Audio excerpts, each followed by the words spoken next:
আসসালামু আলাইকুম। সবাই কেমন আছেন? কাছে কিংবা দূরে যে যেখান থেকে আজকের ভিডিওটি দেখতেছেন সবাইকে জানাই স্বাগত। চলে আসলাম আজকে আপনাদেরকে জেদ্দা লোহিত সাগরের ভিডিও নিয়ে। আশা করি সবার কাছে ভালো লাগবে। তার সাথে কিছুটা লোহিত সাগরের কিছুটা বর্ণনা তুলে ধরবো। আশা করি সবার কাছে ভালো লাগবে। আমার গলার আওয়াজটা শুনে হয়তো বুঝতেছেন আমি একটু অসুস্থ। সবাই কথাগুলা ক্লিয়ার না শোনা গেলে ক্ষমা সুন্দর দৃষ্টিতে দেখবেন। জেদ্দা লোহিত সাগরটি মূলত সর্বাধিক দীর্ঘ। এর দীর্ঘ হলো 2250 কিলোমিটার। সর্বাধিক প্রস্থটা হলো 355 কিলোমিটার। আর পৃষ্ঠতলতা অঞ্চল হলো সর্বোচ্চ 4,38,kilometer। গভীরতা, এই লোহিত সাগরটির গভীরতা হলো 490 মিটার। আর সর্বাধিক গভীরতা হলো 3040 মিটার। পানির আয়তন, এটাতে পানির পরিমাণ 2,33,000 কিলোমিটার।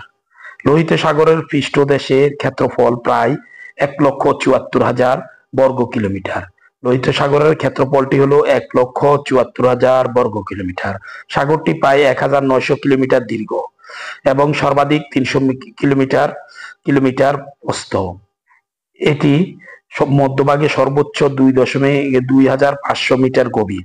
এর গভীরতা প্রায় 500 মিটার। তবে তবে সাগরটি প্রশস্ত, মহা প্রশস্ত, আর যাতে বসবাসকারী জলজ জীব ও প্রবাহগুলো বিখ্যাত। এই সাগরে প্রায় 1,000 প্রজাতির মেরুদণ্ড প্রাণী, অমেরুদণ্ড প্রাণী ও 200 রকমের নরম ও শক্ত প্রবলের বাস।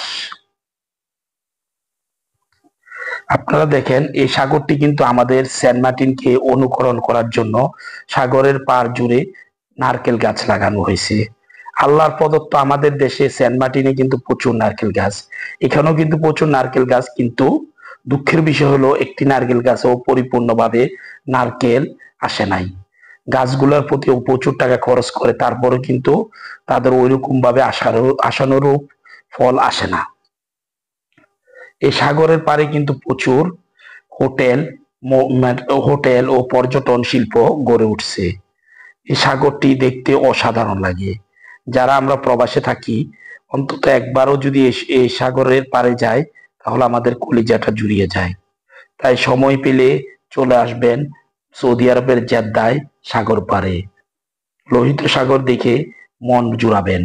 আমার এই ভিডিওটি দুটি পর্বে বিভক্ত করা হয়েছে, যেহেতু ভিডিওটি অতিরিক্ত বড়, যার কারণে আমি এটি দুটি ভাগে বিভক্ত করছি।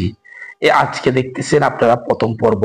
দ্বিতীয় পর্বে থাকবে আকর্ষণীয় সূর্য অস্তয়। যে সূর্য অস্তয় দেখার জন্য আমরা বাংলাদেশে কক্সবাজার যাই, আজকে সমুদ্র লোহিত সাগরে এসে আমরা সূর্য অস্তয় দেখব। কিন্তু এই সাগরের একটা নিয়ম শৃঙ্খল, মানে সাগরের পানিতে নামা যায় না। কিন্তু আমাদের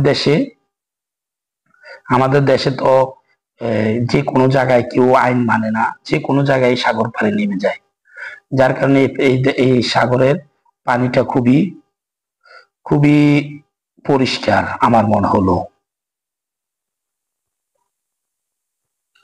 দেখেন কত সুন্দর একটা বিল্ডিং, আপনারা সবাই দেখলে মন জুড়াবে। এরকম কয়েকটা স্থাপনা এই সাগর পাড়ে গড়ে উঠছে, এবং কি আমার জানা মতে সবচেয়ে বড় বুর্জ খলিফার চেয়ে বড় বিল্ডিং এই সাগর পাড়ে খুবই শীঘ্রই আমরা দেখতে পারবো।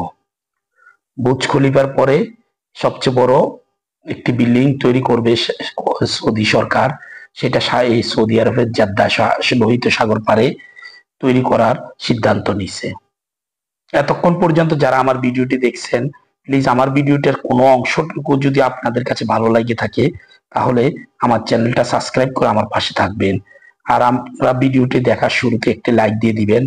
এত উঁচু উঁচু বিল্ডিং, মনে হচ্ছে যে আকাশ ছুঁয়ে গেল এই বিল্ডিং গুলা।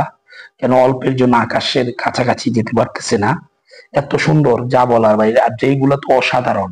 আমি ভিডিওতে ধারা বর্ণনা দিয়ে আমার শেষ করতে পারতেছি না। বাস্তবে চোখে দেখলে যে যে তৃপ্তি পাবেন এটা কখনো ভিডিওতে তুলে ধরা যায় না। তারপর চেষ্টা করছি আপনাদের সাথে শেয়ার করার জন্য।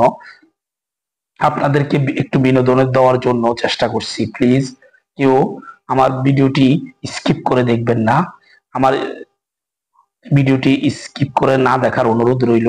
আর ভিডিওটি দেখা শুরুতে প্লিজ একটি করে লাইক দিয়ে দিবেন। আপনাদের ভালোবাসাই তো আজ আমি এত দূরে এগিয়ে আসছি। আপনারা যদি আমাকে আরো ভালোবাসেন তাহলে আমি আরো এগিয়ে যেতে পারবো।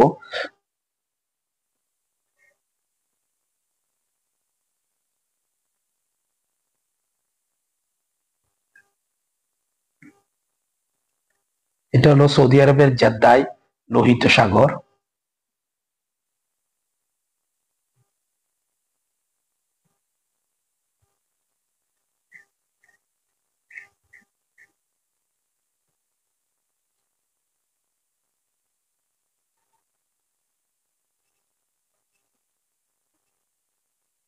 সবাইকে অসংখ্য ধন্যবাদ জানিয়ে আজকের মতো এইখানে বিদায় নিলাম, এবং কি শেষ আসতে দ্বিতীয় পর্ব দেখা আমন্ত্রণ জানিয়ে আজকে